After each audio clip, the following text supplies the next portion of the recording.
ফেসবুকের মধ্যে ঢুকলেই দেখছি এখন সবার ঈদ শপিং করার ডান, শুধুমাত্র মনে হয় আমারটাই বাকি আছে। তাই আমিও আর দেরি করলাম না।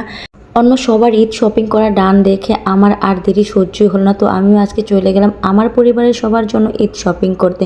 কিন্তু ঈদের শপিং করতে গিয়ে যে এত বড় একটা বিড়ম্বনার মাঝে পড়বো তা কিন্তু ভাবিনি। তো শপিং করতে গিয়ে কী বিড়ম্বনায় পড়লাম এই কথাটাই আপনাদের সাথে ভিডিওতে শেয়ার করবো। সো হ্যালো এভরিওয়ান, আসসালামু আলাইকুম। আশা করি আপনারা সবাই ভালো আছেন আর সবাই ঈদ শপিং করে ফেলেছেন। কে কে ঈদ শপিং করেছেন অবশ্যই আমাকে কমেন্টসে জানাবেন। আমি এই তো আপনাদের জন্য একটু ঈদের শপিংয়ের ভিডিওগুলো শেয়ার করার জন্য জাস্ট ভিডিও ক্লিপ কয়েকটা নিয়ে রেখেছিলাম, নয়তো আমার আজকে ভিডিও করার কোনো মুডই ছিল না। কারণ হচ্ছে রোজা রেখে ভাই শপিং করাটা অনেক বেশি টাফ। যাই হোক, আমি কিন্তু মার্কেটে চলে এসেছি। এরপর আমি হচ্ছে আমার বাবুর জন্য দুই একটা প্যান্ট দেখছি, প্যান্ট দেখছি, জিন্সের এই প্যান্টগুলো আমার কাছে অনেক বেশি পছন্দ হয়, মেয়েদেরকে পরালে অনেক বেশি ভালো লাগে। সো আর একটু দেখানোর চেষ্টা করছি এই দোকানটাতে কী কী আছে। এই দোকানটাতে কিন্তু বেসিক্যালি সবগুলো ড্রেস আপই হচ্ছে, ম্যাক্সিমাম ড্রেস আপই আমি দেখলাম মেয়েদের। আর এই যে এই প্লাজোগুলো, ওয়াও এত বেশি সুন্দর, এক কথা এই প্লাজোগুলো অনেক বেশি সুন্দর। আর হচ্ছে সব কয়টা কালারই আমার কাছে খুব বেশি ভালো লেগেছে। তো এইখানে কিন্তু অনেক অনেক ওয়েস্টার্ন ড্রেস ছিল। তো আমি আমার বাবুর জন্য কয়েকটা ড্রেস নিয়ে নিয়েছি।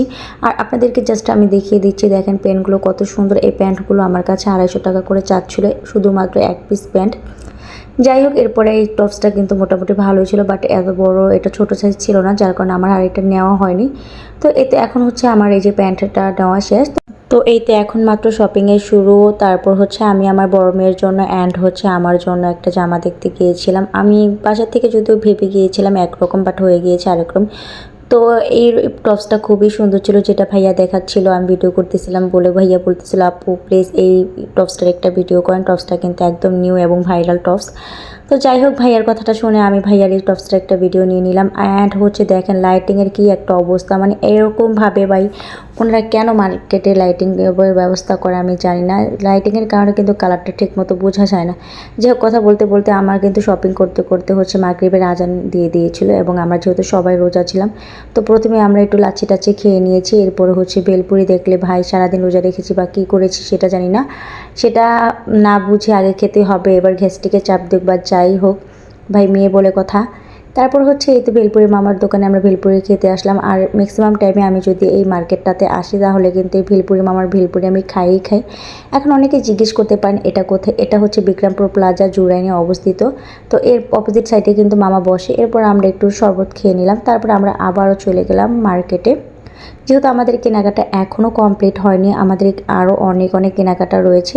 সো এরপর মার্কেটে চলে আসার পর আমরা প্রথমে আবার জুতার দোকানে চলে আসলাম, যেহেতু জামা কাপড় অলরেডি কিছু কিছু কমপ্লিট করে ফেলেছি। তো ভাইয়াটার জুতার দোকানে চলে আসলাম। আর এই ভাইয়ার জুতার দোকানে কিন্তু আপনারা অনেক রিজনেবল প্রাইসের মধ্যে জুতা পাবেন।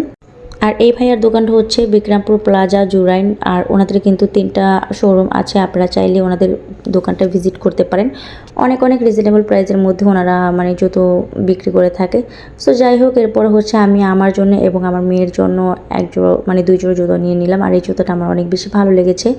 তারপরে আর কি আমাদের শপিং যেহেতু এখন একদম মোস্ট কমপ্লিট, তারপরে আমরা হচ্ছে এখানে আরও কিছু খেয়ে দিয়ে এখন জাস্ট বাসায় চলে যাব। আর আজকে শপিং ব্লগটা কিন্তু এ পর্যন্তই। সবাই ভালো থাকবেন, আর আমার ভিডিওটি ভালো লাগলে অবশ্যই একটা লাইক কমেন্ট শেয়ার করে দিবেন। ধন্যবাদ সবাইকে।